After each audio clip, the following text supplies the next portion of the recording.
Hello everyone, welcome back to our YouTube channel competition redefined. मैं सौरभ वाधवानी। आज ऐसा topic जो स्कूल में कई लोगों का फेवरेट था और कई लोग भागते थे, एंड इवन मेरे पिछले पास्ट कुछ इयर्स के एक्सपीरियंस का में भी जब मैंने देखा है कि कई बच्चों का फेवरेट टॉपिक होता है, पहले क्वेश्चन अटेम्प्ट करते हैं और कई बच्चे इस क्वेश्चन को या तो स्किप करेंगे या बिल्कुल लास्ट तक लेके जाएंगे। इस टॉपिक का नाम है प्रॉफिट एंड लॉस। ये टॉपिक स्कूल से लेकर के कॉम्पिटेटिव एग्जाम्स तक कई लोगों के लिए बहुत सिंपल रहा है क्योंकि उनको इसका लॉजिक और अंडरस्टैंडिंग बहुत क्लियर है, वेयरएज कुछ लोगों के लिए ये टॉपिक बहुत ही कॉम्प्लिकेटेड हो जाता है। क्यों? भले फॉर्मूलेज आते हैं लेकिन कभी ये समझ ही नहीं आता कि अप्रोच कैसे करी जाए उन क्वेश्चंस को। स्टार्ट करेंगे प्रॉफिट एंड लॉस, लेकिन प्रॉफिट एंड लॉस को समझने के लिए हमें सबसे पहले कुछ टर्म्स को समझना बहुत जरूरी है। क्या टर्म्स है, आइए देखते हैं। पहली टर्म है कॉस्ट प्राइस। कॉस्ट प्राइस क्या होती है, बात करते हैं एक इस पेन से ही लेकर के स्टार्ट करते हैं हम। ये पेन किसी इंडस्ट्री में मैन्युफैक्चर हुआ होगा, मान लेते हैं उस इंडस्ट्री में जब ये मैन्युफैक्चर हुआ होगा तो इसकी प्राइस रही होगी कुछ 10 रुपए के आसपास।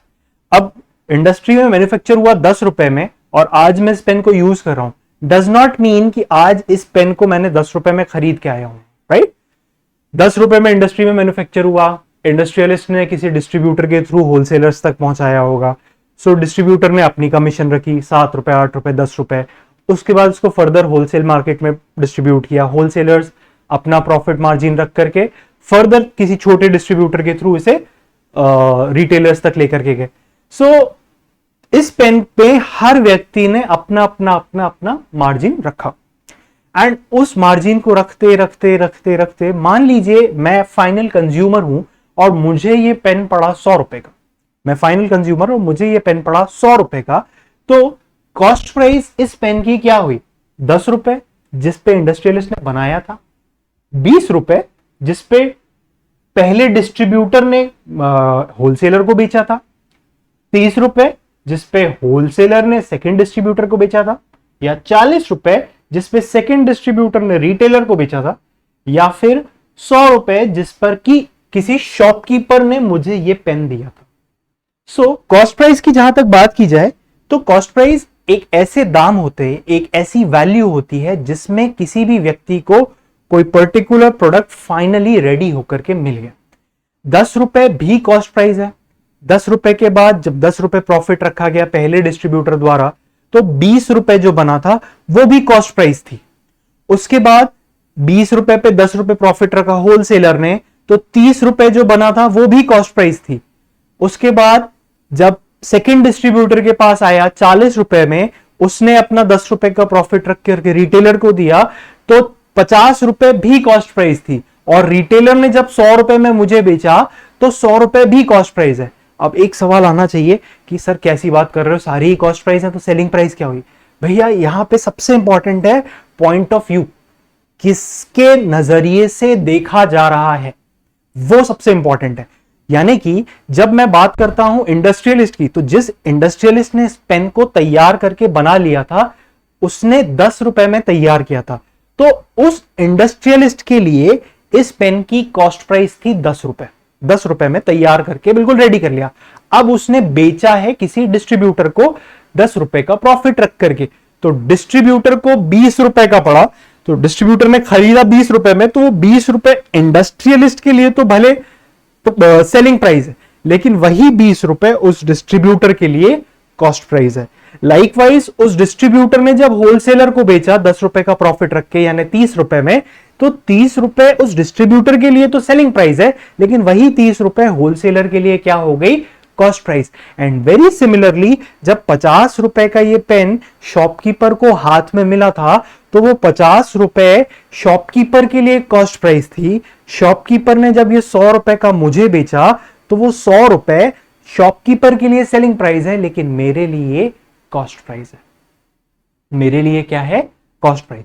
तो कॉस्ट प्राइस को समझने के लिए एक चीज जो समझना बहुत जरूरी है वो है किसी का नजरिया, किसके पॉइंट ऑफ व्यू से बात करी जा रही है या किसके रेफरेंस से बात करी जा रही है, तब जाके समझ में आएगा कि बात ये कॉस्ट प्राइस की करी जा रही है या फिर सेलिंग प्राइस की जा रही है।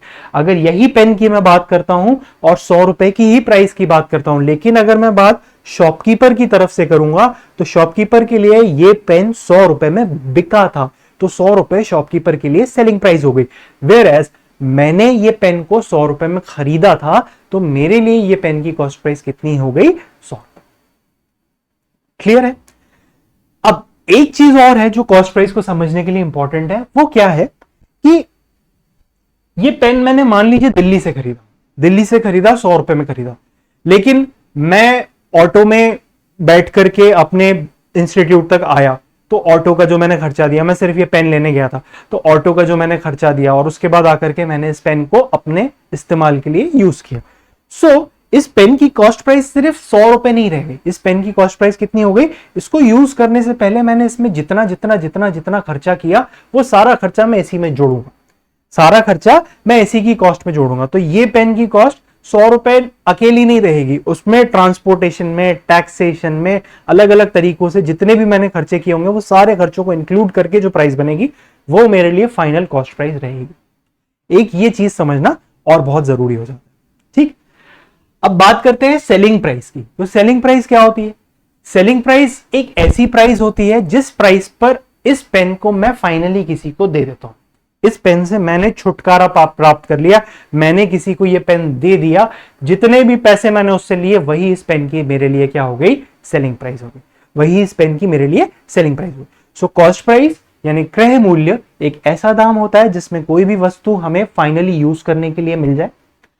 सेलिंग प्राइस यानी विक्रय मूल्य एक ऐसा दाम होता है जिसमें कोई भी वस्तु मैं फाइनली किसी को हैंड ओवर कर देता हूं। ठीक, अब इन दोनों के बीच में रिलेशनशिप क्या है? इन दोनों के बीच में रिलेशनशिप है, एक रिलेशनशिप तो है यदि सेलिंग प्राइस बड़ी है कॉस्ट प्राइस से, यदि विक्रय मूल्य क्रय मूल्य से ज्यादा है, एक तो ये रिलेशनशिप हो सकता है। एक और रिलेशनशिप पॉसिबल है। क्या रिलेशनशिप पॉसिबल है? दूसरा रिलेशनशिप हो सकता है कि भाई सेलिंग प्राइस बड़ी ना हो if cost price is greater than selling price. ऐसा भी तो हो सकता है, नहीं हो सकता? सो जब सेलिंग प्राइस ज्यादा होगी, आइए समझते हैं। Cost price, selling price. मान लीजिए पेन मैंने खरीदा था 100 रुपए का, फाइनली मुझे 100 रुपए का पड़ा, जिसमें ट्रांसपोर्टेशन, टैक्सेशन सब मिला करके मुझे 100 रुपए का पेन पड़ा। और अगर इस पेन को मैं फर्दर आगे बेच देता हूं 125 रुपए में, 125 रुपए में, ये कौन सा केस है? पहला वाला केस है जहां पे सेलिंग प्राइस कॉस्ट प्राइस से क्या है? ज्यादा है। सेलिंग प्राइस कॉस्ट प्राइस से क्या है? ज्यादा है। ओके, तो 100 रुपए की चीज मैंने 125 रुपए में बेची, ज्यादा में बेची। कितने ज्यादा में बेची? तो इन दोनों का जो डिफरेंस आ गया वो कितना आ गया? 25। ये जो 25 रुपए है ये किसके पास गया? मेरे पास गया, एक्स्ट्रा था। तो ये 25 रुपए मेरा क्या हो गया? प्रॉफिट हो गया। ये 25 रुपए मेरा क्या हो गया? प्रॉफिट। मुझे लाभ हुआ है 25 रुपए का। लाइकवाइज इसी तरीके से दूसरा केस लेके चलते हैं जब कॉस्ट प्राइस सेलिंग प्राइस से ज्यादा है। मान लीजिए फिर से पेन 100 ही रुपए में खरीदा, लेकिन अब की बार 125 में ना बेच करके मैं ऐसे केवल 80 रुपए में बेच पाया, केवल 80 रुपए में बेच पाया। तो इस सूरत में केस नंबर 2 यानी कि कॉस्ट प्राइस सेलिंग प्राइस से क्या हो गई? ज्यादा हो गई। कितनी ज्यादा हो गई? 20 रुपए ज्यादा हो गई। तो ये 20 रुपए का मुझे फायदा हुआ कि नुकसान हुआ? इस 20 रुपए का मुझे नुकसान हो गया जब कॉस्ट प्राइस सेलिंग प्राइस से ज्यादा थी। तो लॉस कितने का हुआ? लॉस हुआ 20 रुपीज का। सो इन दोनों केसेस से एक चीज समझ में आती है कि कॉस्ट प्राइस और सेलिंग प्राइस में एक सिंपल सा रिलेशनशिप है। वो रिलेशनशिप क्या है कि अगर सेलिंग प्राइस कॉस्ट प्राइस से ज्यादा है तो हमें प्रॉफिट होता है, और अगर कॉस्ट प्राइस सेलिंग प्राइस से ज्यादा है तो हमें लॉस होता है, और प्रॉफिट कितना हुआ, लॉस कितना हुआ, इसे कैलकुलेट करना बहुत ज्यादा सिंपल है। अभी हम लोगों ने क्या किया? जो भी बड़ी वैल्यू थी उसमें से छोटी वैल्यू को माइनस कर लिया, उतने का प्रॉफिट या फिर उतने का लॉस निकल के आ गया। सो अगर प्रॉफिट की बात की जाए तो प्रॉफिट के केस में बड़ा क्या होता है? Selling price. सेलिंग प्राइस में से माइनस कर लीजिए कॉस्ट प्राइस, प्रॉफिट आ जाएगा। और अगर लॉस की बात करी जाए तो बड़ा क्या होता है? Cost price. बड़ी वाली वैल्यू कॉस्ट प्राइस में से सेलिंग प्राइस माइनस कर लीजिए, लॉस निकल के आ जाएगा। Very simple. ठीक, अब एक चीज आती है प्रॉफिट परसेंटेज। प्रॉफिट परसेंटेज क्या होता है? ठीक है, परसेंटेज हमने जस्ट पहले एक टॉपिक कवर किया था। उस टॉपिक में हमने ये सीखा था कि परसेंटेज का मतलब होता है जब भी हम एक या एक से ज्यादा वैल्यूज को कंपेयर कर रहे होते हैं किसी दूसरी वैल्यू से, जिस वैल्यू से भी कंपेयर किया जा रहा है, यदि वो 100 है तो जितनी भी वैल्यूज कंपेयर हो रही हैं वो सारी वैल्यूज परसेंटेज वैल्यूज कहलाती है। यही सीखा था हमने परसेंटेज में। जब मैं प्रॉफिट परसेंटेज की बात करता हूं तो पिछले ही एग्जाम्पल से समझते हैं हम कि हमने 100 रुपए की चीज खरीदी थी, 125 रुपए में बेचा था, मुझे प्रॉफिट कितने का हुआ? 25 रुपए का प्रॉफिट हुआ। तो मेरा प्रॉफिट कितना? 25 रुपए। ये 25 रुपए का प्रॉफिट मुझे किस पर हुआ? जो मैंने खर्चा किया था उसके ऊपर हुआ कि जो मैंने बेचा उसके ऊपर हुआ?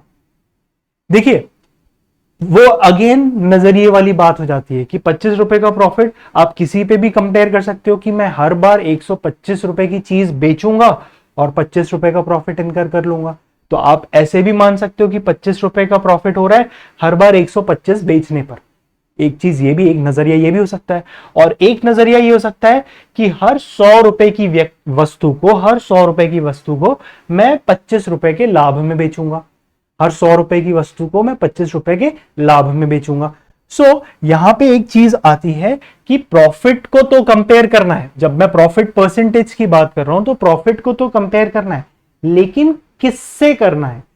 इसके लिए एक हमेशा के लिए नोट आप लोग दिमाग में बना लीजिए, नोटबुक पे नोट कर लीजिए। वो नोट ये है, जब तक क्वेश्चन के अंदर बताया ना जाए, जब तक क्वेश्चन के अंदर बोला ना जाए कि profit as a percentage of selling price या loss as a percentage of selling price, तब तक हमेशा हम मानेंगे, हम हमेशा अज्यूम करेंगे कि प्रॉफिट परसेंट हो या फिर लॉस परसेंट हो, हमेशा as a percentage of cost price ही माना जाए। हमेशा as a percentage of cost price ही माना जाएगा। ये एक स्टैंडर्डाइज नोटेशन है कि हमेशा प्रॉफिट का परसेंटेज कॉस्ट प्राइस पे निकाला जाता है, हमेशा लॉस का परसेंटेज कॉस्ट प्राइस पे निकाला जाता है। ऐसा स्टैंडर्डाइज क्यों किया गया है? ये अकाउंटिंग का प्रिंसिपल है कि भाई मैं बिजनेस में लाभ कमा रहा हूं, मैंने बिजनेस में 1000 रुपए खर्च किए, मैंने 20 रुपए का प्रॉफिट किया, तो मैं प्रॉफिट के परसेंटेज को हमेशा मेरी लागत जितना मैंने उस बिजनेस पे लगाया है उस पे कैलकुलेट करता हूं। क्लियर है? प्रॉफिट का परसेंटेज हो चाहे लॉस का परसेंटेज हो, हमेशा कॉस्ट प्राइस पे ही कैलकुलेट किया जाता है। लेकिन कई बार डेटा को समझने के लिए, डेटा को अलग तरीके से एनालाइज करने के लिए प्रॉफिट या लॉस के परसेंटेज को सेलिंग प्राइस पर भी निकाला जाता है। और एग्जामिनर को तो मौका चाहिए होता है क्वेश्चंस को ट्रिकी करने का। इसीलिए वो ऐसे क्वेश्चंस भी पुटअप कर देता है जहां पे प्रॉफिट का परसेंटेज तो दिया है या लॉस का परसेंटेज तो दिया है, लेकिन बोल देगा as a percentage of selling price, बता देगा कि वो सेलिंग प्राइस का परसेंटेज है। उस सूरत में जिस वैल्यू से कंपेयर किया जा रहा होगा वो वैल्यू आपकी क्या हो जाएगी? Selling price. अदरवाइज हमेशा जिस वैल्यू से कंपेयर किया जा रहा होगा वो क्या होगी? Cost price. परसेंटेज का फॉर्मूला क्या होता था? परसेंटेज का फॉर्मूला जो हमने सीखा है प्रॉफिट परसेंटेज के केस में, प्रॉफिट परसेंटेज का फॉर्मूला क्या होगा? जिसको कंपेयर कर रहे हैं, प्रॉफिट परसेंटेज है यानी प्रॉफिट को कंपेयर किया जा रहा है, अपॉन जिस वैल्यू के साथ कंपेयर कर रहे हो। किससे कर रहे हो? क्वेश्चन जब तक नहीं बताता है, बट अंडरस्टूड सी बात है डिफॉल्ट में कि कॉस्ट प्राइस से ही कंपेयर किया जा रहा हो, और multiplied by 100, multiplied by 100, simple. Likewise अगर मैं लॉस के परसेंटेज की बात करूं तो लॉस के परसेंटेज का फॉर्मूला क्या हो जाना चाहिए? Loss percentage is equals to, compare किसको किया जा रहा होगा? लॉस को किया जा रहा होगा। किससे कंपेयर किया जा रहा होगा? कॉस्ट प्राइस से कंपेयर किया जा रहा होगा, मल्टीप्लाइड बाय 100, किया जाएगा लॉस परसेंटेज का फॉर्मूला। एंड मान लीजिए कभी examiner profit as a percentage of selling price या loss as a percentage of selling price बोलता है, तो उस सूरत में परसेंटेज का फॉर्मूला क्या निकल के आ जाएगा? Profit percent is equals to profit upon selling price multiplied by 100। किस केस में? जब profit as a percentage of selling price बोला जाएगा तब। लाइकवाइज अगर loss as a percentage of selling price बोला जाता है तो लॉस परसेंटेज की वैल्यू हो जाएगी loss upon selling price multiplied bye, ये फॉर्मूले हमने स्कूल में सीखे हुए, उसके बाद भी ये फॉर्मूले कई लोगों को याद करने में दिक्कत होती है। उसका रीजन होता है आप लोग रटते हैं चीजों को, आप लोग चीजों को बाय हार्ट करने की कोशिश करते हैं रादर देन उनको अंडरस्टैंड करने के। बाय हार्ट करने के लिए मैंने आपको ऑलरेडी परसेंटेज की फ्रैक्शनल वैल्यूज, स्क्वायर्स, क्यूब्स और टेबल्स याद करने के लिए कहा है, ऑलरेडी कह के रखा है। उसके अलावा कुछ याद करने के लिए होगा तो मैं बता दूंगा। आपको कोई भी फॉर्मूला याद करने की जरूरत नहीं है as far as any competitive exam is concern. All you have to do is understand the logic. एक बार कॉन्सेप्ट समझ में आ गया तो एग्जामिनर कितना भी क्वेश्चन घुमा दे आप लोग उसमें से निकल आएंगे। लेकिन अगर कॉन्सेप्ट नहीं समझ में आया तो आपको कितने भी फॉर्मूला याद हो, आप लोग उसमें से एग्जाम उस क्वेश्चन को अप्रोच कैसे करना है ये फिगर आउट नहीं कर पाएंगे।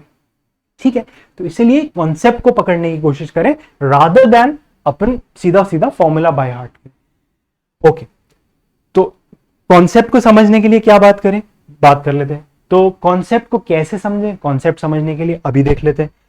भाई प्रॉफिट किस सूरत में होगा, जब मैंने जो चीज बेची है। लाभ कब होगा, जब मैंने जो चीज बेची है जितने की मुझे पड़ी थी उससे ज्यादा की बेची होगी। कितने का होगा, 100 रुपए की चीज अगर 150 में बेच रहा हूं तो 50 रुपए का फायदा हुआ। इसके लिए मुझे ये फॉर्मूला याद करने की क्यों जरूरत है, profit is equal to selling price minus cost price. Simple सी बात है ना, अगर मुझे प्रॉफिट हो रहा है तो जितने में भी मैंने बेचा उसमें से माइनस कर लो जितने का मुझे पड़ा, ऑटोमेटिकली मेरा प्रॉफिट निकल के आ जाएगा। और जब मुझे परसेंटेज कैलकुलेट करना है तो परसेंटेज कैलकुलेट करने के लिए जिस भी चीज को कंपेयर करना हो उसको ऊपर रख दो, जिससे कंपेयर करना हो उसको नीचे रख दो, मल्टीप्लाइड बाय 100 कर लो। क्यों याद करना है profit divided by cost price into 100 या loss divided by selling price into 100, ये याद क्यों करना है? सिर्फ लैंग्वेज को ही तो समझना है। लैंग्वेज क्या कह रही है, profit as a percentage of selling price कह रही है, यानी प्रॉफिट को कंपेयर किया है, किससे कंपेयर किया गया होगा, सेलिंग प्राइस से कंपेयर किया होगा, profit upon selling price into 100। अगर लॉस परसेंटेज की बात कर रहे हैं तो लॉस को कंपेयर किया गया होगा, और क्योंकि as a percentage of selling price नहीं बोला है तो डिफॉल्ट है लॉस को किससे कंपेयर करेंगे, कॉस्ट प्राइस से, तो loss upon cost price into 100। हमें याद करने की जरूरत नहीं है। इसी पे कुछ अंडरस्टैंडिंग लेके के आते हैं, इसी पे अपन लोग कुछ समझते हैं, कुछ कॉन्सेप्ट को समझते हैं और फिर आगे चलेंगे। या जो कॉन्सेप्ट्स अभी हमने समझे हैं उन कॉन्सेप्ट्स पे कुछ छोटे छोटे एग्जांपल्स लेते हैं और फिर आगे चलेंगे। मान लीजिए आपको कॉस्ट प्राइस दी हुई है 100 रुपए और सेलिंग प्राइस भी दी हुई है 130 रुपए, तो क्या हम प्रॉफिट निकाल सकते हैं, क्या हम प्रॉफिट कैलकुलेट कर सकते हैं? कॉस्ट प्राइस दी है 100 रुपीज, सेलिंग प्राइस दी है 130 रुपीज, प्रॉफिट निकाला जा सकता है सिंपल। कितने रुपए का प्रॉफिट हुआ होगा, 30 रुपए का प्रॉफिट हुआ होगा। तो अगर कॉस्ट प्राइस पता है, सेलिंग प्राइस पता है, तो हम प्रॉफिट कैलकुलेट कर सकते हैं, राइट? कितना प्रॉफिट आ गया, 30 रुपीज का। क्या हम प्रॉफिट का परसेंटेज कैलकुलेट कर सकते हैं? हाँ कर सकते हैं। क्यों? क्योंकि प्रॉफिट का परसेंटेज कैलकुलेट करना है, इसका सीधा मतलब दिमाग में, अब अपन फॉर्मूला बार बार नहीं देखेंगे, दिमाग में करेंगे। प्रॉफिट का परसेंटेज कैलकुलेट करना है, यानी कंपेयर किसको करना है, प्रॉफिट को। किससे करोगे, कॉस्ट प्राइस से। प्रॉफिट निकाल लिया, कितना है, 30 है, कॉस्ट प्राइस कितनी है, 100 है। कितना परसेंटेज होता है, 30, 100 का कितना परसेंट होता है, 30%। तो प्रॉफिट का परसेंटेज भी निकाला जा सकता है, प्रॉफिट का परसेंटेज भी निकाला जा सकता है, which is equal to 30%। Clear? Cost price पता थी, सेलिंग प्राइस पता थी, तो प्रॉफिट और प्रॉफिट का परसेंटेज दोनों कैलकुलेट किया जा सकता है। ठीक है, एक चीज मान लीजिए हमें कॉस्ट प्राइस दी गई है 100 रुपीज और सेलिंग प्राइस देके रखी हुई है 80 रुपीज। सेलिंग प्राइस कितनी दे दी, 80 रुपीज। तो क्या हम प्रॉफिट निकाल सकते हैं? हाँ भैया निकाल सकते हैं। कॉस्ट प्राइस कितनी है, 100, सेलिंग प्राइस कितनी है, 80। प्रॉफिट कैसे निकालते थे, सेलिंग प्राइस में से माइनस करते थे कॉस्ट प्राइस को। तो सेलिंग 80 में से माइनस किया 100 को, तो आ गया माइनस का 20। अरे ये तो माइनस का 20 आ रहा है। याद करो मैंने कहा था हमेशा बड़ी वैल्यू में से छोटी वैल्यू माइनस करनी है। बड़ी वैल्यू क्या है, कॉस्ट प्राइस बड़ी है, सेलिंग प्राइस छोटी है। तो जब कॉस्ट प्राइस बड़ी होगी उस सूरत में प्रॉफिट नहीं होता है, उस सूरत में क्या होता है, हमें लॉस होता है। इसी वजह से वो जो 20 रुपए का जो डिफरेंस, 20 रुपए का जो लॉस है वो माइनस में आ रहा है। क्यों? क्योंकि वो प्रॉफिट नहीं, प्रॉफिट का उल्टा है, नेगेटिव है, दैट इज लॉस है, इसीलिए वो माइनस में आ रहा है। सो जब कॉस्ट प्राइस सेलिंग प्राइस से बड़ी होगी तो प्रॉफिट होता ही नहीं है, होता लॉस है। निकाल सकते हैं क्या? हाँ बिल्कुल निकाल सकते हैं। कैसे निकाल सकते हैं? कॉस्ट प्राइस में से सेलिंग प्राइस माइनस कर लो, 100 में से 80 गया, कितना? 20 रुपए का घाटा हुआ है। सो लॉस की वैल्यू आ गई, loss is equals to 20 rupees. Loss is equals to 20 rupees. अब अगर पूछा जाए लॉस का परसेंटेज निकाल सकते हो, तो हाँ हमने सीखा हुआ है कि लॉस का परसेंटेज निकालने का तरीका क्या होता है। अगर हमारे पास लॉस है तो लॉस को कंपेयर करेंगे, किससे कंपेयर करेंगे?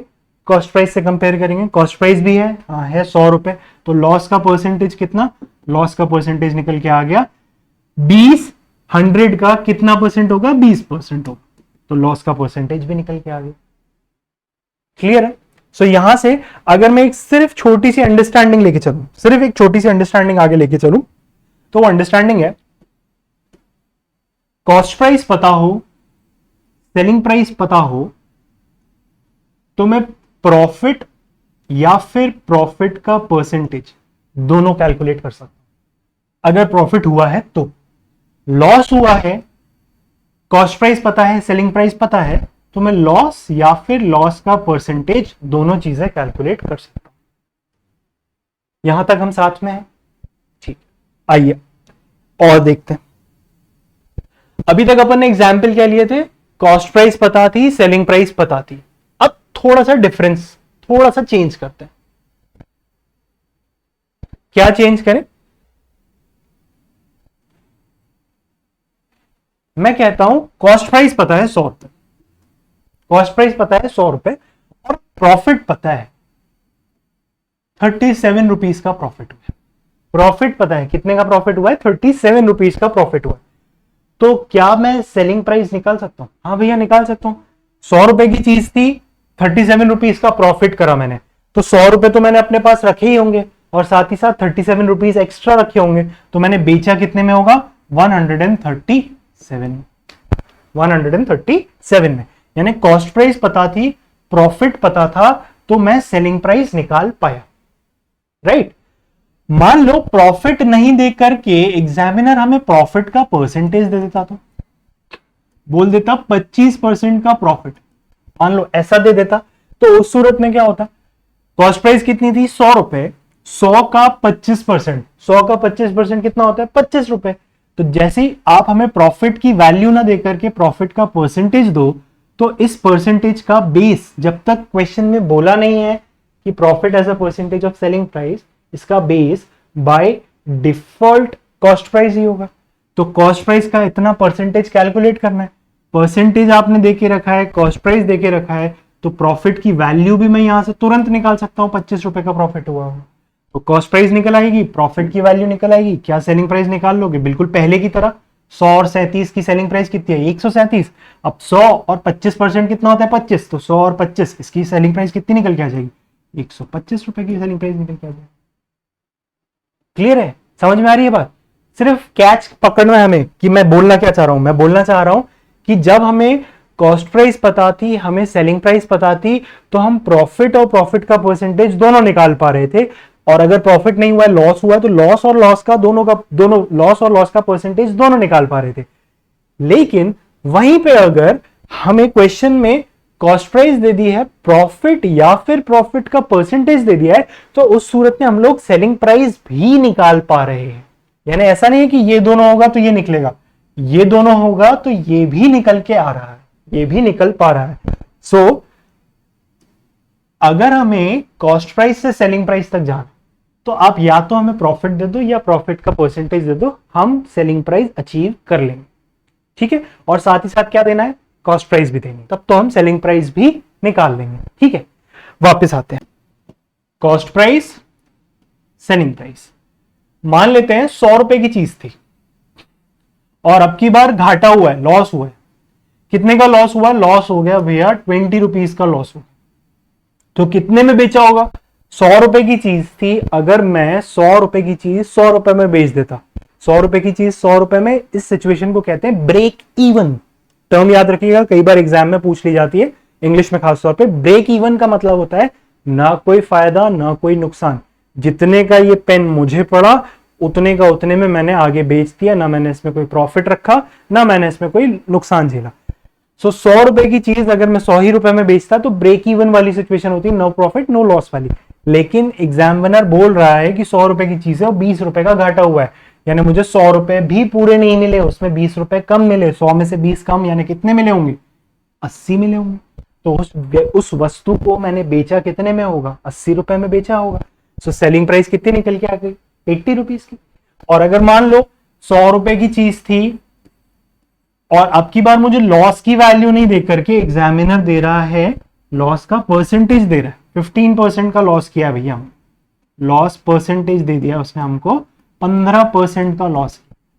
सो परसेंटेज की जहां से जैसी बात आएगी सीधी सी बात है, लॉस को कंपेयर किया था, किससे कंपेयर किया? जब तक नहीं बोला as a percentage of selling price, सीधी सी बात है loss as a percentage of cost price, यही बात चल रही है।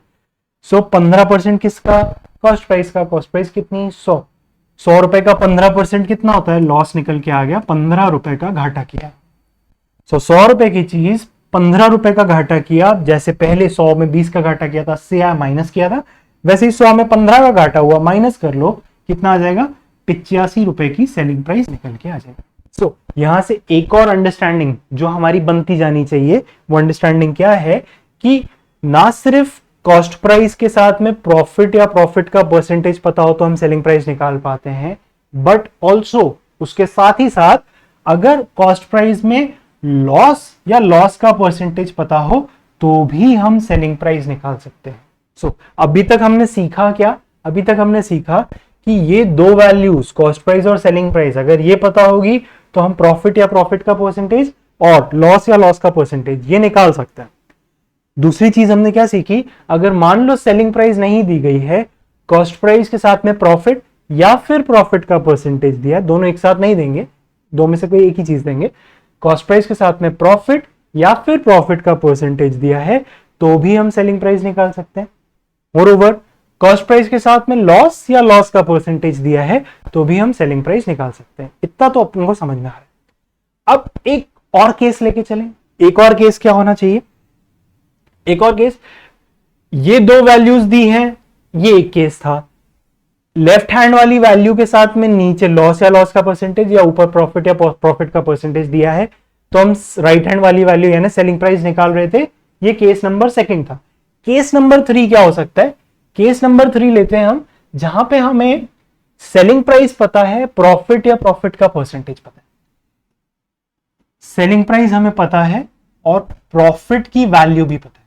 सेलिंग प्राइस मान लेते हैं हमें दिया गया 150 रुपए में चीज को बेचा है और प्रॉफिट की वैल्यू देके रखी हुई है कि 50 रुपए का प्रॉफिट हुआ। प्रॉफिट की वैल्यू कितनी देके रखी हुई है? 50 रुपए का प्रॉफिट हुआ। तो क्या हम कॉस्ट प्राइस निकाल पाएंगे? क्या हम कॉस्ट प्राइस निकाल पाएंगे? बिल्कुल निकाल सकते हैं। कैसे निकाल सकते हैं भाई? सेलिंग प्राइस यानी 150 रुपए में मैंने ये पेन बेच दिया और ऐसा करने पर जितना भी मेरा पैसा लगा था वो तो मेरे पास आ ही गया, एक्स्ट्रा कितने रुपए आ गए? 50 रुपए। यही तो मेरा प्रॉफिट होता है, जो एक्स्ट्रा आता है वही मेरा प्रॉफिट होता है। तो 50 रुपए एक्स्ट्रा है किसमें? 150 में से अगर मैं 50 माइनस कर लूं तो जितना मेरा इस पेन को खरीदने में लगा था, कितना लगा था? 100 रुपए। वो मेरी कॉस्ट प्राइस निकल के आ जाएगी। अब मान लीजिए कि प्रॉफिट ना देकर के एग्जामिनर हमें प्रॉफिट का परसेंटेज देता है कि प्रॉफिट भैया 20% का हुआ है और सेलिंग प्राइस देता है। सेलिंग प्राइस कितनी दे रहा है? 150 ही दे रहा है। मान लीजिए कि 150 रुपए में मैंने चीज को बेचा और प्रॉफिट हुआ कितने का हुआ? 20% का प्रॉफिट हुआ। क्या ऐसी सूरत में मैं कॉस्ट प्राइस निकाल सकता हूं? ये क्वेश्चन थोड़ा सा डिफिकल्ट है। पूछिए क्यों? क्योंकि मैंने अभी आपको बताया था कि अगर बात परसेंटेज की करी गई है यानी प्रॉफिट को कंपेयर किया है, किससे कंपेयर किया है? एग्जाम में जब तक क्वेश्चन में ना बोला जाए कि profit as a percentage of selling price, तब तक हम लोग मान के चलेंगे कि प्रॉफिट किसका परसेंटेज है? कॉस्ट प्राइस का परसेंटेज। तो पहले तो जितना भी हमने पहले एग्जाम्पल्स लिए उन सारे एग्जाम्पल्स में कॉस्ट प्राइस हमें पता थी, तो उस वैल्यू का इतना परसेंटेज निकालना हमारे लिए सिंपल था, आसान था। हम निकाल ले रहे थे और यहां पे वैल्यू पुट ऐड करके प्लेस कर देते थे। लेकिन अब उल्टा है। अब क्या है कि हमें ये वैल्यू पता है और परसेंटेज पता है इस वैल्यू का है, तो कैलकुलेट तो करेंगे नहीं। कैसे कैलकुलेट करें? डायरेक्ट तो एक चीज अब यहां पे रिवर्स कैलकुलेशन होगी। रिवर्स कैलकुलेशन क्या होगी? कॉस्ट प्राइस हमें नहीं पता है, कॉस्ट प्राइस कितनी भी हो, मैंने आपको परसेंटेज में चीज एक वैल्यू एक चीज बताई थी, वो बात क्या थी कि कोई भी वैल्यू अपने आप का 100% होती है, राइट? सो कॉस्ट प्राइस कितनी भी हो, मुझे नहीं पता है, एक्स मान सकते हैं, लेकिन परसेंटेज में अगर समझने की कोशिश करें तो कॉस्ट प्राइस अपने आप में तो 100% होगी। भले 2 रुपए की कॉस्ट प्राइस है तो 2 रुपए का कितना परसेंट होगा? 100%। 100 रुपए की कॉस्ट प्राइस है, 100 रुपए का कितना होता है? 100%।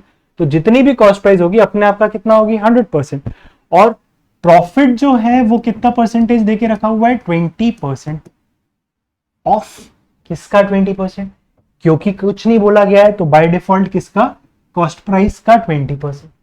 ठीक, कॉस्ट प्राइस 100% है, किसका 100% है? Of cost price. Cost price खुद का 100% है, ठीक है ना? सो जब हम सेलिंग प्राइस की बात करें तो सेलिंग प्राइस कैसे निकालेंगे? कॉस्ट प्राइस में अगर प्रॉफिट को प्लस कर दोगे तो सेलिंग प्राइस आ जाती है। तो कॉस्ट प्राइस प्लस प्रॉफिट यानी 100% of cost price plus 20% of cost price यानी 120% किसका? कॉस्ट प्राइस का। किसके बराबर होगा? सेलिंग प्राइस के। और सेलिंग प्राइस कितनी देके रखी हुई है? 150। सो 120% ऑफ कॉस्ट प्राइस, इसकी वैल्यू 150 के बराबर देके रखी है, तो कॉस्ट प्राइस कितना निकल के आएगा? 150 डिवाइडेड बाय 120 मल्टीप्लाइड बाय 100। ये एक जीरो कैंसिल, 3 से कैंसिल आउट किया 4 टाइम्स, 3 से कैंसिल आउट किया 5 टाइम्स, 4 से कैंसिल आउट किया 100 को कितनी टाइम्स होता है? 25। 25 इंटू 5 इज 125। तो कॉस्ट प्राइस कितनी निकल के आ गई? 125 रुपए।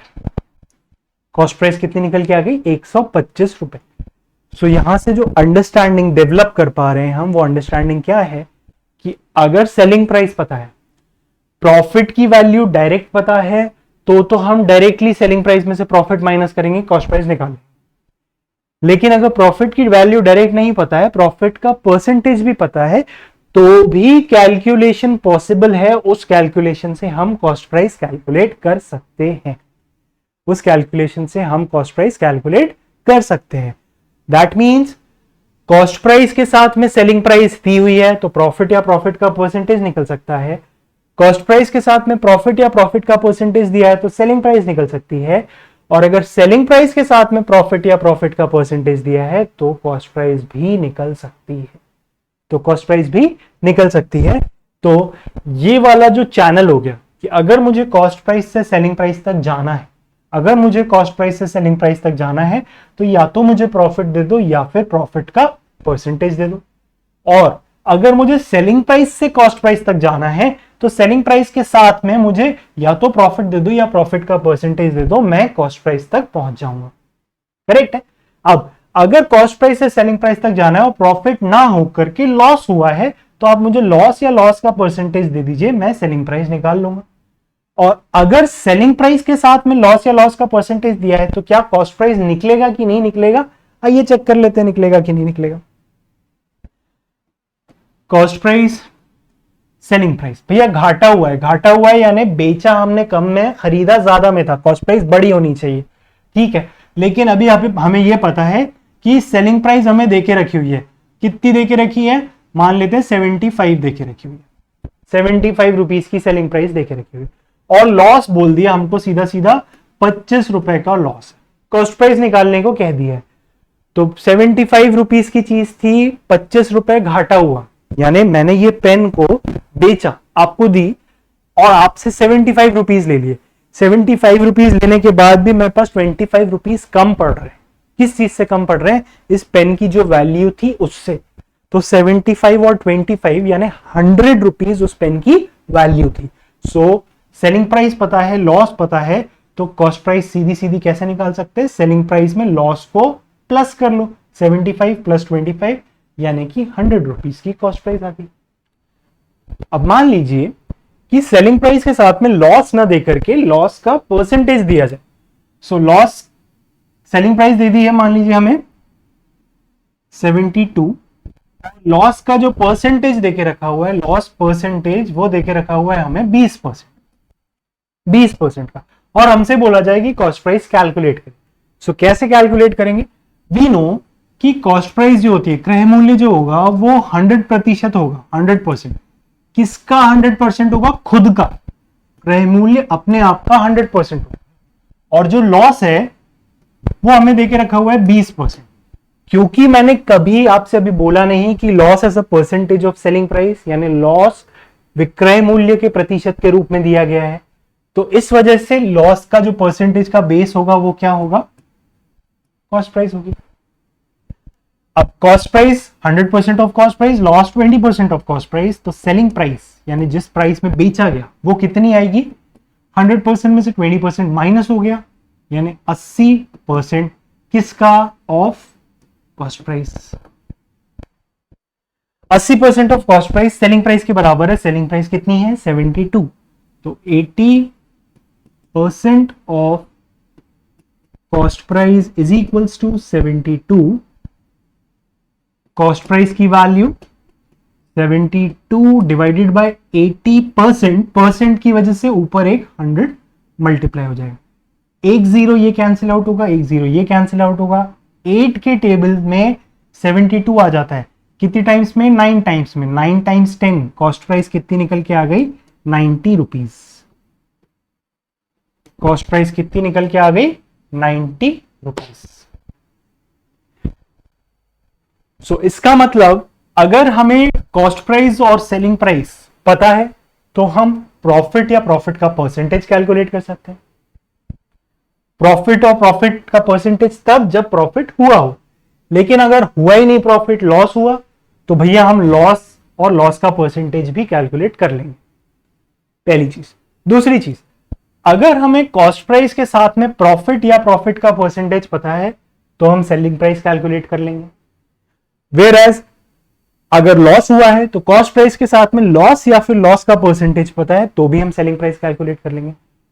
और तो और तीसरी चीज, अगर हमें कॉस्ट प्राइस ही नहीं पता, मान लो यही नहीं पता, सेलिंग प्राइस पता है, तो सेलिंग प्राइस के साथ में आप या तो प्रॉफिट दे दो या प्रॉफिट का परसेंटेज दे दो, और या तो लॉस दे दो या लॉस का परसेंटेज दे दो, हम तो भी कॉस्ट प्राइस को कैलकुलेट कर सकते हैं। ये तीन चीजें अभी हमने सीखी। हो सकता है कई लोगों को ये बहुत ही सिंपल लग रहा हो, कई लोगों को बहुत ही ट्रिवियल सा लग रहा हो, लेकिन बिलीव मी, जब ये ग्राफ पूरा बन के कंप्लीट हो जाएगा तो व्हेन इट कम्स टू आपके डेटा सफिशिएंसी के क्वेश्चंस, डेटा सफिशिएंसी के क्वेश्चंस कौन से क्वेश्चन होते हैं? जिसमें क्वेश्चन में डेटा दिया है। जनरली मेंस के एग्जाम में होते हैं, 2 नंबर का भी हो सकता है, 1.5 नंबर का भी हो सकता है। जनरली मेंस के एग्जाम में डेटा सफिशिएंसी के क्वेश्चन में आपको क्वेश्चन सॉल्व नहीं करना होता, वो सिर्फ ये पूछता है कि क्या ये जो डेटा आपको दिया गया है इससे आप ये पर्टिकुलर वैल्यू निकाल पाएंगे या नहीं निकाल पाएंगे, सिर्फ इतना पूछता है। तो उस टाइप के क्वेश्चन को सॉल्व करने के लिए सिर्फ ये ग्राफ की अंडरस्टैंडिंग, सिर्फ ये डायग्राम की अंडरस्टैंडिंग ही बहुत है। हमें क्वेश्चन को एक बार भी सॉल्व नहीं करना पड़ेगा। Getting it? अब एक और चीज आती है इसके अंदर। जब हमने बात करी इस पूरे टॉपिक की तो हमने कहा था कि हमें ना इस टॉपिक के कुछ पैरामीटर्स को समझना पड़ेगा। वो पैरामीटर्स क्या थे? एक तो था कॉस्ट प्राइस, एक था सेलिंग प्राइस। कॉस्ट प्राइस थी, सेलिंग प्राइस थी। अगर सेलिंग प्राइस ज्यादा है तो प्रॉफिट हुआ। प्रॉफिट के केस में प्रॉफिट का परसेंटेज भी डिस्कस किया। और अगर मान लीजिए कॉस्ट प्राइस ज्यादा थी तो उस सूरत में लॉस हुआ। लॉस के साथ में हमने लॉस का परसेंटेज भी डिस्कस किया। एक पैरामीटर जो मैंने अभी इधर पे इस स्लाइड में इंक्लूड नहीं किया है, वो पैरामीटर कहलाता है मार्क प्राइस। मार्क प्राइस क्या होता है? मार्क प्राइस, आपने कभी भी कोई भी चीज खरीदी होगी, हमने देखा है कि हमेशा बॉक्सिंग के ऊपर एक एमआरपी करके लिखा होता है। वो एमआरपी क्या होता है? वो एमआरपी होता है maximum retail price. Maximum retail price यानी इस दाम से ज्यादा में कोई भी रिटेलर इस वस्तु को नहीं बेच सकता है, यही एमआरपी होती। तो वो जो एमआरपी होगी, वो एमआरपी कौन तय करता है? मैं तय करता हूं, सरकार तय करती है, डब्ल्यूपीआई तय करती है, सीपीआई तय करती है। कौन तय करता है? किसी भी प्रोडक्ट की एमआरपी जो है उस प्रोडक्ट का मैन्युफैक्चरर ही तय कर लेता है कि ये प्रोडक्ट कितने में बिकना चाहिए। क्यों? क्योंकि लेट सपोज अगर मैं इस पेन की ही बात करूं, ये पेन मान लीजिए कोई एक कंपनी है सेलो, सेलो दे रही है, एक पेन आएगा, वो पेन कोई एक कंपनी है पायलट, पायलट की कंपनी दे रही है, कोई एक दूसरी रेनॉल्ड्स, रेनॉल्ड्स के पेन आ रहे हैं। तो इतनी सारी पेन की कंपनीज हैं, सबको मार्केट में सस्टेन करना है, सबको चाहिए कि हमारा बिजनेस चलता रहे, हम प्रॉफिटेबल रहे। प्रॉफिटेबल कब होंगे? जब हम उनके पेन्स, उनके प्रोडक्ट्स को सबसे ज्यादा खरीदेंगे। हम क्यों खरीदेंगे? जब एज अ कंज्यूमर अगर हम सोचते हैं, भाई मार्केट प्राइस का कॉन्सेप्ट ये तभी आता है क्योंकि एक इंडस्ट्रियलिस्ट को एक कंज्यूमर के नजरिए से सोचना पड़ता है। एक कंज्यूमर के नजरिए से मतलब क्या कि यार अगर मैं खरीदने जा रहा हूं मार्केट में पेन, तो मैं क्या चीज देखूंगा? एक तो स्मूथ चलना चाहिए, बहुत ज्यादा हैवी नहीं होना चाहिए, और बढ़िया फास्ट चल जाए। और सबसे इंपॉर्टेंट चीज जो मैं सोचूंगा कि यार एक पेन लेने के लिए मुझे 50 रुपए ना खर्च करना। कई लोग शौकिया तौर पे कर लेते हैं, लेकिन अदरवाइज हम लोग प्रेफर करते हैं 5 रुपए, 10 रुपए, 2 रुपए, 3 रुपए ऐसे वाले पेन्स। क्यों? क्योंकि बहुत ज्यादा लिखना होता है, यूज ज्यादा होता है, तो फालतू खर्चा नहीं करना चाहते। सो एक मेंटालिटी, कंज्यूमर मेंटालिटी क्या है? हमें अपना खर्च को क्या करना है? मिनिमाइज करना है। सो यही चीज इंडस्ट्रियलिस्ट को भी सोचनी है, जो उस प्रोडक्ट को बना रहा है उसको भी सोचनी है कि अगर मैं ये पेन को 150 रुपए का उस तक पहुंचाऊंगा तो वो तो खरीदेगा ही नहीं कंज्यूमर। जब कंज्यूमर खरीदेगा ही नहीं तो मैं प्रॉफिटेबल कैसे होऊंगा? सो इसलिए वो अपने प्रोडक्ट को ऐसा नहीं कि भैया मेरा प्रोडक्ट है अच्छा महंगे में बिकना चाहिए तो मैं महंगे में बेचूं, ऐसा नहीं करता। वो अपने प्रोडक्ट की एक लिमिट सेट कर लेता है कि इस लिमिट से ऊपर मत बेचना, इस लिमिट से ऊपर बेचोगे तो हम मार्केट में सस्टेन नहीं कर पाएंगे कंपटीशन के साथ। बाकी जो पेन बेचने वाली कंपनीज हैं, वो जो कंपटीशन हमें दे रही हैं, उस कंपटीशन को हम फेस नहीं कर पाएंगे। सो इसीलिए किसी भी कंपनी का जो एमआरपी होता है वो उसका इंडस्ट्रियलिस्ट अपने स्टार्टिंग मैन्युफैक्चरिंग के टाइम पे ही सेट कर लेता है। अब कैसे सेट करता है? सवाल आना चाहिए कि सेट करता कैसे? सो मार्केट प्राइस को सेट करने के लिए अगर इसी पेन का एग्जांपल लेते हैं जो अपन ने फर्स्ट एग्जांपल लिया था, क्या एग्जांपल लिया था कि ये पेन इंडस्ट्रियलिस्ट को पड़ रहा था 10 रुपए का, और फाइनली मैंने एज अ कंज्यूमर इस पेन को खरीदा था 100 रुपए में। सो 10 रुपए का पेन 100 रुपए तक बिक रहा है। इंडस्ट्रियलिस्ट अपनी कैलकुलेशन करेगा कि 10 रुपए का पेन था, कुछ प्रॉफिट उसको चाहिए, कुछ प्रॉफिट बीच में कितने चैनल्स हैं, एक डिस्ट्रीब्यूटर का चैनल हो गया, एक होलसेलर का चैनल हो गया, एक और अगर स्मॉल डिस्ट्रीब्यूटर आया तो उसका चैनल हो गया, एक रिटेलर का चैनल हो गया। तो ये 4 चैनल्स हैं, ये चारों चैनल्स अपना अपना प्रॉफिट रखेंगे। तो ये चारों चैनल्स को प्रॉफिट देने के बाद कंज्यूमर तक वो प्रोडक्ट पहुंचे, लेकिन इससे ज्यादा दाम में नहीं पहुंचना चाहिए, अदरवाइज प्रोडक्ट फेल हो जाएगा, फ्लॉप हो जाएगा, एक्सेप्ट नहीं करेगा मार्केट इसको। सो इन सारी चीजों को ध्यान में रखते हुए एक मार्क्ड प्राइस इंडस्ट्रियलिस्ट बनाता है, यानी जितने की उसको पड़ी है कोई भी वस्तु कॉस्ट प्राइस, उससे 100% ऊपर, 150% ऊपर, 200% ऊपर उस प्रोडक्ट की एमआरपी डिसाइड करता है। अब सवाल आना चाहिए कि सर इतना ज्यादा ऊपर क्यों? इतना ज्यादा ऊपर इसलिए क्योंकि जनरली कोई प्रोडक्ट जब मैन्युफैक्चर होता है तो बहुत सस्ते दामों पे मैन्युफैक्चर होता है, और इंडस्ट्रियलिस्ट जो है वो थोड़ा सा मार्जिन रख करके बहुत सारे प्रोडक्ट्स बेच देता है। लेकिन जब रिटेलर की बात आती है तो रिटेलर के पास बहुत कम प्रोडक्ट्स बिकते हैं, तो वो प्रॉफिट का मार्जिन ज्यादा रखता है अपने पास। अब क्योंकि वो प्रॉफिट का मार्जिन ज्यादा रखता है, ये चीज इंडस्ट्रियलिस्ट को भी पता है कि अगर मैं रिटेलर के लिए ज्यादा मार्जिन नहीं छोड़ूंगा तो वो अपनी दुकान पे मेरा माल ही नहीं रखेगा, वो तो वो माल रखेगा ना जहां पे उसको प्रॉफिट का मार्जिन ज्यादा मिल रहा है। सो इसीलिए मार्केट प्राइस जो होती है वो कॉस्ट प्राइस से कई बार 200%, 300% ज्यादा होती है। डिसाइड कौन करता है? इंडस्ट्रियलिस्ट। कैसे डिसाइड करता है? बीच के जो भी चैनल्स है वो कितना आइडियली प्रॉफिट रखना चाहिए वो चीज प्रिडिक्ट करता है एंड अकॉर्डिंगली डिसाइड करता है। सो मार्केट प्राइस जो एमआरपी होती है वो भी कैलकुलेट किस पे की जाती है? कॉस्ट प्राइस पे कैलकुलेट की। सो अभी तक हमने जो पैरामीटर्स डिस्कस किए हैं वो पैरामीटर्स क्या क्या? Cost price, selling price, profit, loss. Profit and loss के साथ ही साथ हमने प्रॉफिट का परसेंटेज एंड लॉस का परसेंटेज भी देख लिया। प्रॉफिट का परसेंटेज एंड लॉस का परसेंटेज भी हमने देख लिया। एक पैरामीटर अभी तक हमने डिस्कस नहीं किया है, वो पैरामीटर क्या है? आइए बात करते हैं। वो पैरामीटर है डिस्काउंट।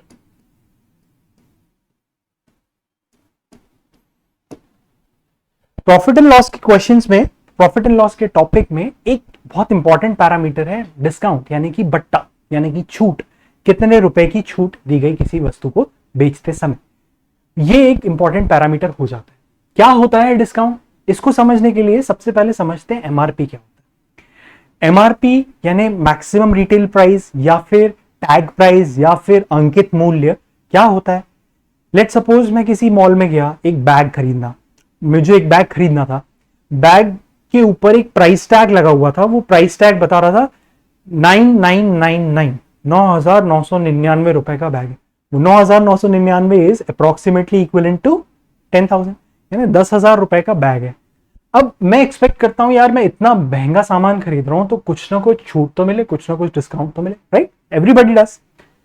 तो एक बात बताइए, अगर वहां पे शॉपकीपर कहता भी है कि सर इस पे हम ना 25% का डिस्काउंट देंगे, 25% का डिस्काउंट देंगे, तो इसका मतलब क्या होता है। वो बैग जो शॉपकीपर को पड़ा होगा, जिस भी दाम में पड़ा होगा, वो शॉपकीपर के लिए क्या होगी, कॉस्ट प्राइस। तो क्या शॉपकीपर अपनी कॉस्ट प्राइस का 25% मुझे छूट में देने वाला है, या फिर जितने दाम में वो बैग मुझे फाइनली पड़ेगा, जो कि शॉपकीपर के लिए क्या हो गई सेलिंग प्राइस, लेकिन मेरे लिए क्या हो गई कॉस्ट प्राइस, क्या उस दाम के ऊपर 25% का छूट देने वाला है, या फिर उस बैग के ऊपर जो प्राइस टैग लगा हुआ है जिसके ऊपर बड़े बड़े अक्षरों में लिखा रहता है एमआरपी मैक्सिमम रिटेल प्राइस, उसके ऊपर 25% की छूट देने वाला है। हम सब जानते हैं, हम सब पैक्ड प्रोडक्ट्स खरीदते हैं, उन पैक्ड प्रोडक्ट्स में हमें पता है कि जो भी डिस्काउंट मिल रहा होता है वो डिस्काउंट हमें ना कि किसी कॉस्ट प्राइस पे, ना ही किसी सेलिंग प्राइस पे, बट जो अंकित मूल्य होता है यानी जो एमआरपी मैक्सिमम रिटेल प्राइस होती है उस पर डिस्काउंट मिलता है। सो हमेशा discount is calculated on MP marked price. MRP भी बोल सकते हैं, अंकित मूल्य भी बोल सकते हैं, टैग प्राइस भी बोल सकते हैं, या लिस्ट प्राइस भी बोल सकते हैं, कुछ भी बोल सकते हैं। तो discount is calculated on mark price. कैसे कैलकुलेट होता है, आइए नॉर्मली लॉजिक से ही समझते हैं। लेट सपोज मार्क्ड प्राइस जो है वो है 10,000 रुपए की, 10,000 रुपए की मार्क्ड प्राइस है, और उस शॉपकीपर ने जब बेचा, उस शॉपकीपर ने जब बेचा तो उसने 8,000 रुपए में बेच दिया। कितने में बेचा, 8,000 रुपए में। बाकी 2,000 रुपए कहां गए, उसने डिस्काउंट दे दिया। बाकी 2,000 रुपए क्या कर दिया, उसने डिस्काउंट दे दिया। तो डिस्काउंट इज इक्वल्स टू 2,000। इस अंडरस्टैंडिंग को अगर हम मैथमेटिकली रिप्रेजेंट करना चाहें तो डिस्काउंट कैसे निकाला, मार्क प्राइस में से सेलिंग प्राइस को माइनस कर लो, डिस्काउंट निकल के आ गया। सो यहां से डिस्काउंट का फॉर्मूला सीधा सीधा क्या समझ में आता है, discount is equals to marked price minus selling price. Again फॉर्मूले को रटना नहीं है, फॉर्मूले को समझना है। इस वजह से हम एग्जाम्पल ज्यादा से ज्यादा ले रहे हैं ताकि हम लोग कॉन्सेप्ट को समझ सकें। यहां पे हम मान के चले थे कि 8,000 में उसने दे दिया। अब मान लो कि हमें डिस्काउंट की वैल्यू देके रखी हुई है, 8,000 रुपए मार्क प्राइस है, सेलिंग प्राइस हमें नहीं पता, हमें डिस्काउंट देके रखा हुआ है कि डिस्काउंट देंगे 2,000। तो बेचेगा कितने में शॉपकीपर, 8,000 का मार्क प्राइस है, लिस्ट प्राइस है, और डिस्काउंट दे रहा है 2,000 का, तो शॉपकीपर बेचने कितने में वाला है वो चीज को, 6,000 रुपए में। करेक्ट। एंड जनरली जो हम लोग एक्सपीरियंस करते हैं वो क्या है कि डिस्काउंट कभी भी वैल्यू के तौर पे नहीं पता होता, डिस्काउंट कभी भी वैल्यू के तौर पे नहीं पता होता, हमेशा परसेंटेज के तौर पे पता होता है। यानी कि अगर मान लीजिए आपको बताया जाए कि 5,000 रुपए की चीज है और 20% का डिस्काउंट है, डिस्काउंट नहीं दे करके डिस्काउंट का परसेंटेज दे दिया, कितना परसेंट, 20%। तो जस्ट अभी हमने डिस्कस किया है कि डिस्काउंट का परसेंटेज ना किसी सेलिंग प्राइस पर ना किसी कॉस्ट प्राइस पर सिर्फ मार्क प्राइस पर कैलकुलेट होता है। तो डिस्काउंट का परसेंटेज 20%, किसका 20%, मार्क प्राइस का। कितनी है, 5,000। 5,000 का 20% कितना होता है, 1,000। 1,000 रुपए का डिस्काउंट मिल गया, 5,000 की चीज थी, 1,000 रुपए का डिस्काउंट मिल गया, तो सेलिंग प्राइस कितनी निकल गया, 4,000। क्लियर है। इसका मतलब अगर मैं इस डायग्राम को थोड़ा और बढ़ाना चाहूं और आगे लेके जाना चाहूं तो सेलिंग प्राइस मार्क्ड प्राइस से कनेक्टेड है, लेकिन इन दोनों के कनेक्टिंग लिंक क्या है, डिस्काउंट। या फिर डिस्काउंट का परसेंटेज। तो अगर मुझे मार्क्ड प्राइस पता है, डिस्काउंट या फिर डिस्काउंट का परसेंटेज पता है, तो मैं सेलिंग प्राइस निकाल सकता हूं। एग्जाम्पल्स में देख चुका हूं। और तो और अगर मुझे मार्क्ड प्राइस पता है और सेलिंग प्राइस पता है, तो मैं डिस्काउंट या डिस्काउंट का परसेंटेज भी कैलकुलेट कर सकता हूं। अगेन एग्जाम्पल्स में हम देख चुके हैं। लेकिन क्या मुझे सेलिंग प्राइस पता हो, डिस्काउंट या डिस्काउंट का परसेंटेज पता हो, तो मैं मार्क प्राइस निकाल पाऊंगा? आइए उसको समझने की कोशिश करते हैं। अभी तक मार्क प्राइस हमेशा मिल रही थी। कभी किसी केस में सेलिंग प्राइस मिली, किसी केस में डिस्काउंट मिला, किसी केस में डिस्काउंट का परसेंटेज मिला। अब समीकरण बदल रहा है। क्या समीकरण बदल रहा है? कि मुझे मार्क प्राइस ही नहीं पता। देखो तीन चीजें हैं, तीन में से कोई भी दो मिल जाओ तो तीसरी चीज निकल आ रही है। मार्क प्राइस सेलिंग प्राइस थी तो डिस्काउंट निकल के आ गया, डिस्काउंट का परसेंटेज भी निकाल लेंगे। मार्क प्राइस और डिस्काउंट दे दिया आपने, सेलिंग प्राइस निकल के आ गई, डिस्काउंट का परसेंटेज चाहे तो वो भी निकाल सकते हैं।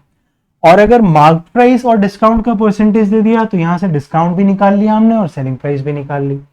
लेकिन अब सवाल है कि मान लीजिए मैं कोई एक वस्तु 3,000 रुपए की खरीद के आया और मैं क्लेम कर रहा हूं कि मुझे दुकानदार ने 25% की छूट दी, 25% की छूट दी है।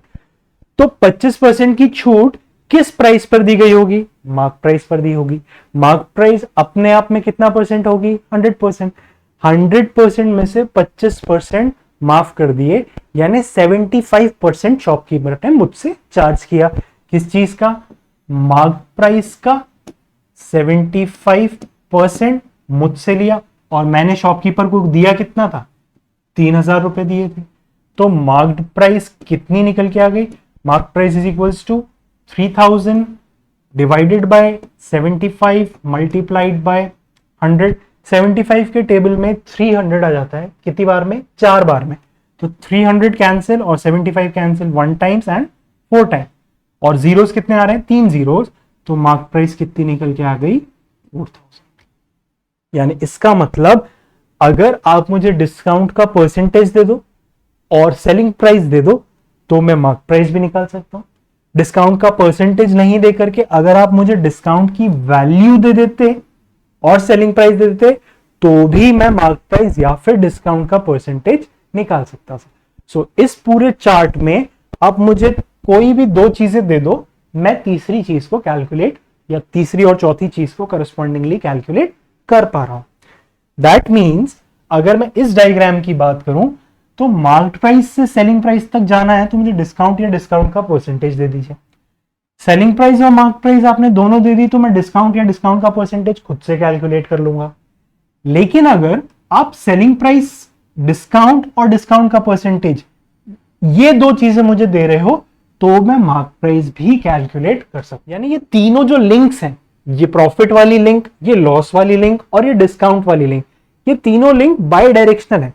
यानी आपको इस लिंक की इस साइड वाली चीज दी हो, साथ में ये दिया हो तो हम ये निकाल सकते हैं, और ये वाली चीज दी हो, ऊपर वाली चीज दी हो तो हम ये निकाल सकते हैं, और ये दोनों चीज दी हो तो ये निकाल सकते हैं। ये अंडरस्टैंड करना बहुत इंपॉर्टेंट है। अब एक और चीज आती है इस डायग्राम के अंदर कि मार्क प्राइस और कॉस्ट, मार्क प्राइस और सेलिंग प्राइस में एक रिलेशनशिप रहता है। वो क्या रिलेशनशिप रहता है? डिस्काउंट। लेकिन क्या कॉस्ट प्राइस और मार्क प्राइस में कोई रिलेशनशिप रहता है? क्या कॉस्ट प्राइस और मार्क प्राइस में डायरेक्ट कोई रिलेशनशिप रहता है? जी हां, रहता है। और वो रिलेशनशिप कहलाता है markup percentage. Markup percentage. Markup percentage क्या होता है? बात करते हैं। ये जो आर्टिकल था जिसके ऊपर मार्क प्राइस किसी केस में 10,000, किसी केस में 8,000, किसी केस में 5,000, किसी केस में 4,000 ये डली हुई थी, ये जो मार्क प्राइस थी इस आर्टिकल पे ये कौन डाल रहा था? क्या ये शॉपकीपर डाल रहा था, या इस शॉपकीपर को जिस होलसेलर ने ये आर्टिकल दिया था वो होलसेलर डाल रहा होगा, या फिर उस होलसेलर को जिस डिस्ट्रीब्यूटर ने दिया वो डाल रहा होगा, या फिर गवर्नमेंट डिसाइड करेगी कि भैया मार्क प्राइस क्या रहेगी?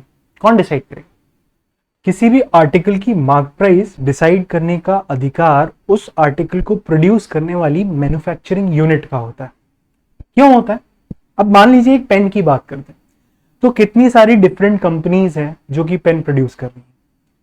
अब अगर उस पेन को ज्यादा से ज्यादा दाम में बेचा जाए तो उस कंपनी का तो फायदा ये। लेट सपोज कोई कंपनी ए है, कोई कंपनी है ए, कोई कंपनी है बी, कोई कंपनी है सी, ये तीनों पेन बनाती है, ठीक है, ये तीनों पेन बनाती है और इन तीनों का जो प्रोडक्ट की क्वालिटी है, पेन के जो प्रोडक्ट की क्वालिटी है वो ऑलमोस्ट सेम है, सिमिलर।